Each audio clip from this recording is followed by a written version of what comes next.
예기 21강 시작하겠습니다. 제가 이 공간이 좀 좁은 강의실이어가지고 조금 울리는데요. 제가 이제 올리고 나서 일단 스텝 2 들어가면서 이 부분에 좀 음향이 너무 안 좋으면 다시 찍어서 올리든가 한번 해보겠습니다. 어쨌든 기다리시는 분들 계시기 때문에 우선 진행하죠. 자, 우리 105쪽 한번 펴시면요. 105쪽 한번 펴시면 말하기 방식, 개요표 고쳐쓰기 이렇게 나와 있어요. 그래서 우리 왜 이제 사실은 이런 것들이 고등학교 과정에서 화법과 작문이라고 해서 나오는 거죠. 그래서 말하기 방식, 뭐 대화라든가 토의나 토너를 준 다음에 말하기 방식을 파악하는 거, 그 다음에 개요 작성하고 수정하는 거, 그리고 한 편의 글을 특히 내용적인 측면에서 고쳐 쓰는 것들이 나오는 거고요. 풀이 전략 한번 보시면 말하기 방식 파악하는 것 같은 경우에 선택지에서 설명하는 말하기 방식과 제시문에 드러난 화자의 말하기 방식의 일치 여부, 얘는 실수만 하지 않으면 파악하기 어렵지는 않아요. 그 다음에 이번에 개요 작성과 수정이라고 했을 때 상위 항목과 하위 항목의 관련성, 그 다음에 원인과 대책, 문제점과 해결책의 대응 관계를 점검한다.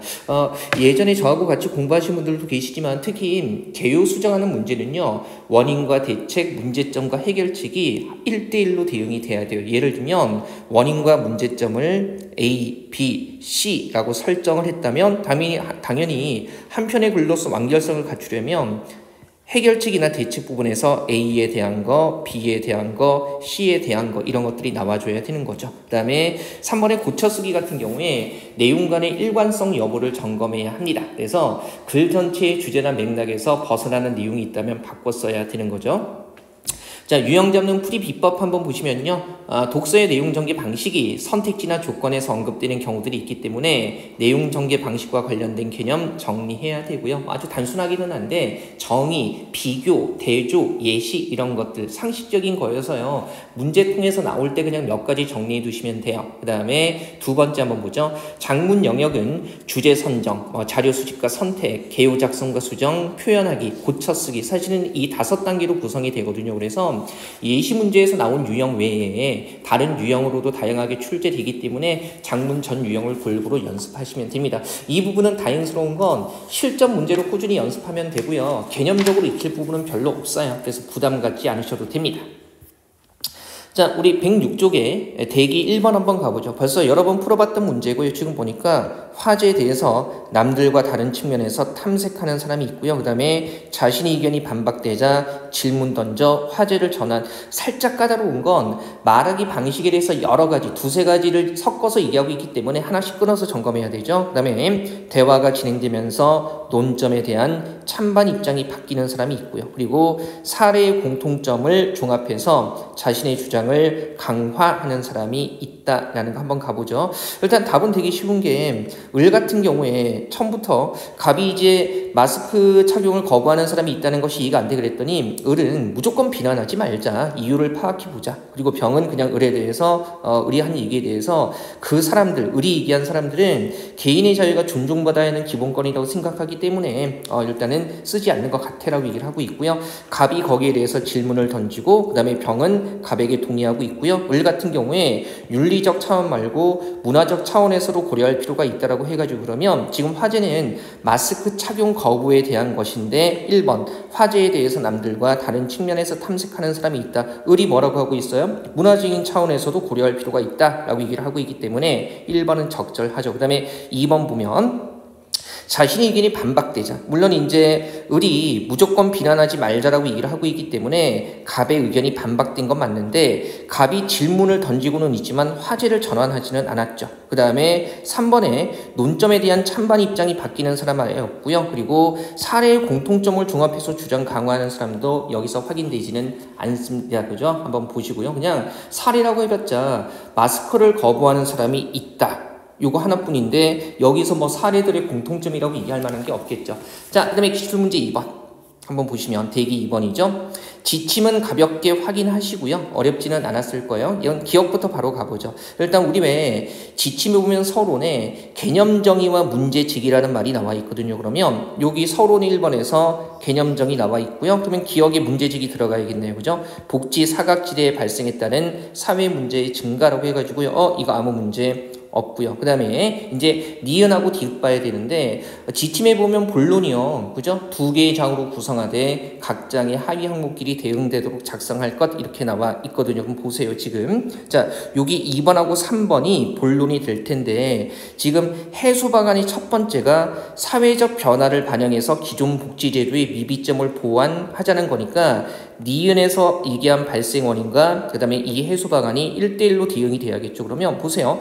사회적 변화를 반영하지 못한 기존 복지제도의 한계라는 원인을 얘기하고 그러면 기존 복지제도의 미비점을 변화를 반영해서 보완하자 해가지고요. 대응이 충분히 됩니다. 그죠? 그 다음에 디귿 한번 보시면요. 요게 지금 여기 2번 사회복지 담당 공무원의 인력 부족과 이것의 해소 방안이 서로 대응이 돼야 되는 건데 그죠? 근데 이것은 갑자기 인력이 부족하다고 얘기를 하고 있는데 사회복지 업무 경감을 통한 공무원 직무 만족도 증대라는 엉뚱한 얘기를 하고 있어요. 따라서 디귿은 적절하지 않습니다. 그죠? 그 다음에 리을은 결론이 되는데요. 결론은 기대 효과와 향후 과제를 한 개의 장으로 작성할 것이라고 얘기를 하고 있죠. 그러면 지금 2번에서 일종의 향후 과제가 되는 거고 그 다음에 기대 효과, 리을, 복지 혜택의 범위 확장을 통한 사회 안전망 강화라고 해가지고요. 기대 효과 충분히 언급하고 있기 때문에 얘도 문제될 거 없습니다. 괜찮죠?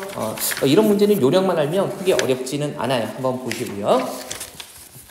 그다음에 대기 3번 한번 가보죠. 이제 이게 내용적으로 수정하는 건데 한번 가보죠. 쭉 읽어보면 기억부터 바로 점검하면서 가죠. 수명을 늘릴 수 있는 여러 방법 중 가장 좋은 방법은 노화 문제를 해결하는 것이다. 지금 수명 늘리는 것과 노화 문제 해결을 얘기하고 있죠. 이 방법은 노화 해결하는 것은 수명을 늘릴 수 있는 방법은 인간이 젊고 건강한 상태로 수명을 연장할 수 있다는 점에서 늙고 병든 상태에서 단순히 죽음의 시간을 지연시킨다는 기존 발상과는 근본적으로 다르다라는 거. 그죠? 일단 여기 기억의 내용이 죽음의 시간을 지연시킨다가 바로 뭡니까? 수명을 늘릴 수 있는 방법하고 관련이 있어야 되죠. 그래서 기억은 아무 문제 없어요. 만약에 기억을 늙고 병든 상태에서 죽음의 시간을 기다린다라고 하게 되면 이것은 죽을 때를 기다린다라는 것은 수명을 늘리는 상황과는 관련이 없다라는 거죠. 그죠? 그래서 수명을 늘린다는 내용과 관련지어 본다면 기억을 굳이 고칠 이유는 없습니다. 그 다음에 노화가 진행된 상태를 진행되기 전에 상태로 되돌린다거나 그죠? 이건 뭐예요?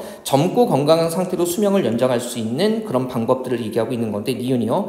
노화가 진행되기 전에 신체를 노화가 진행된 신체로 되돌리면 뭐예요? 젊고 건강한 상태로 수명을 연장하는 것과 전혀 완전히 반대가 되는 얘기가 돼버리는 거죠. 그래서 니은도 고칠 이유가 없어요. 그 다음에 디귿 쪽 걸리는 거 한번 보죠. 현지 기준에서는 질병 치료를 목적으로 개발한 신약만 승인받을 수 있는데 식품의약국이 노화를 질병으로 본 탓에 노화를 멈추는 약은 승인받을 수 없었다. 보세요. 질병 치료를 목적으로 개발한 것만 승인받을 수 있는 거 그러면 승인받을 수 없었다는 것은 뭡니까? 질병으로 인정받지 못했다는 거죠. 그래서 질병으로 보지 않은 탓에 노화를 멈추는 약은 승인받을 수 없었다는요. 아무 문제가 없습니다. 자, 그다음에 리을도 한번 가보죠. 그런데 노화 문제는 마지막 문단이에요. 발전을 거듭하고 있는 인공지능 덕분에 신약 개발과는 다른 방식으로 극복될 수 있을지 모른다. 일반 사람들에 비해 노화가 더디게 진행되는 사람들의 유전자 자료를 데이터화하면 그들에게서 노화를 지연, 그죠? 노화를 늦게 하는, 그죠? 그런 생리적 특징을 추출할 수 있다 그랬는데 노화가 더디게 진행되는 사람들의 유전자 자료를 데이터화하면 생각해보세요. 더디게 진행되는 사람들에게서 노화를 촉진하는 특징을 추출할 수는 없겠죠. 그래서 4번도 말이 안 됩니다. 이게 이제 문법적인 측면보다는요, 내용적인 측면에서 접근할 수 있게끔 그렇게 만든 문제입니다. 그래서 언어, 즉 문법 문제와는 조금 다른 거죠. 뒤쪽에 남아있는 문제들은 크게 어렵지는 않습니다. 83번까지 볼 거예요, 우리. 자, 81번 보시면 다음 대화 분석한 내용이라고 얘기를 하고 있고요. 일단 바로 점검해 보죠. 1번부터 가볼까요?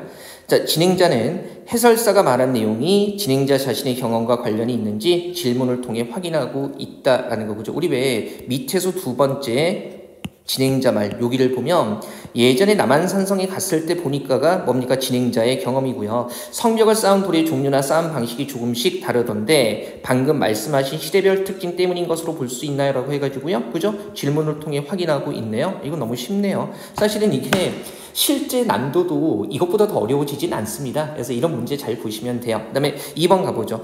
진행자는 대담의 취지를 밝히면 퀴즈는 나와 있어요. 첫 번째, 남한산성의 문화유산으로서의 가치를 알아보죠. 근데 지금 대담에서 소개될 내용의 순서 안내는 없고요. 그 다음에 3번 해설사가 문헌의 내용을 인용해서 지금 여기서 해설사의 말들 보면 문헌의 내용을 인용하고 있는 거 없거든요. 그 다음에 4번에 해설사는 소개할 내용과 관련된 진행자의 배경 지식을 물은 후라고 해가지고요. 지금 해설사가 배경 지식 묻는 게 있나요? 그죠? 여기도 없고 여기도 없고 여기도 없거든요. 그래서 이거 뭐 쉽게 확인되는 문제입니다. 82번 한번 가보죠. 자, 보시면 이건 이제 예전에 반기문 총장이 유엔에서 전 총장이죠. 연설할 때 그때 나왔던 글인데 연사가 사용한 말하기 전략이 아닌 것은 이라고 얘기를 하고 있습니다. 이것도 쉽게 확인해 보죠. 1번 기후변화에 대해 적극적으로 대처할 수 있는 협약을 제정할 것을 요구하고 있다. 어디 남아 있나요? 우리 산문단에 넷째 줄 한번 보시면 오늘 저는 구속력 있는 기후변화 협약의 제정을 요청합니다 해가지고요. 구속력이 있다, 강제성이 있는 거니까 적극적이라고 충분히 얘기할 수 있을 겁니다. 그래서 1번 괜찮고요. 그 다음에 2번에 보조 자료를 사용해서 청중들에게 자신의 의사를 효과적으로 전달하고 있다. 이를테면 지금 이 연사가 말하는 거 보면 시각 자료를 활용한다든가 괄호치고 화면 1을 가리키며 그런 것들 없고 여기 화면을 보실까요? 여기 자료를 보실까요? 그런 거 없거든요. 그래서 2번은 아예 확인이 안 돼요. 3번에 질문을 던지며 관심을 이끌어내고 있다. 이런 거. 우리 왜 1문단에서요. 8번째 줄 한번 보시면 그죠? 밑에서 3번째 줄부터 자, 존경하는 각국의 수반님들, 지도자님들, 저는 오늘 모두께 그 소녀의 질문을 전하고 싶습니다. 무엇을 할 수 있을까요? 해가지고요. 질문 던지면 주의를 환기하거나 집중시키는 효과가 있죠. 그래서 3번도 맞고요. 호명은 부른다는 얘기인데 수반님들, 지도자님들 해가지고요. 부르면서 집중을 유도하고 있는 것도 맞습니다. 사실 화법 문제는요. 많이 부담스럽지는 않죠. 네, 21강 마지막 문제입니다. 앞에서 우리가 좀 힘을 뺐기 때문에 21강은 좀 가볍게 한번 보죠. 자, 찬성일에 입론에서 언급하지 않은 그 입론이라는 것은 우리 토론에서 각각의 토론자들이 자신의 입장과 근거를 밝히는 부분인데요. 한번 가보죠. 1번 문제 상황과 해결할 수 있는 방안이라는 거. 문제 상황 뭡니까? 그죠?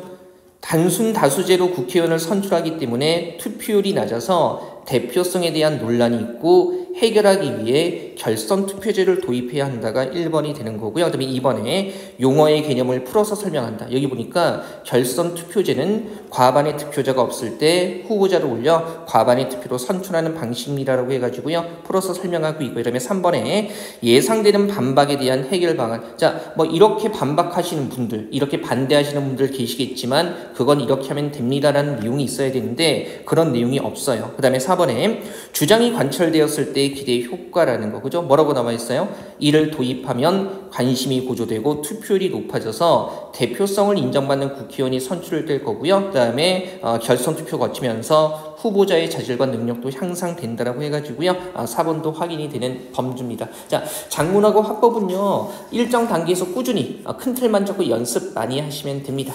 자, 이렇게 해서 우리 7차 시 강좌는 마무리하도록 하고요. 우리 이제 금요일에 8차 시 강좌하면서 스텝1 얘기는 마무리하도록 하겠습니다. 차분히 복습해 주시고요. 특히 이제 어려웠던 부분들, 우리 추론이나 논리 부분이 만만치가 않잖아요. 그런 부분은 여러 번 한번 봐주세요. 자, 마치겠습니다.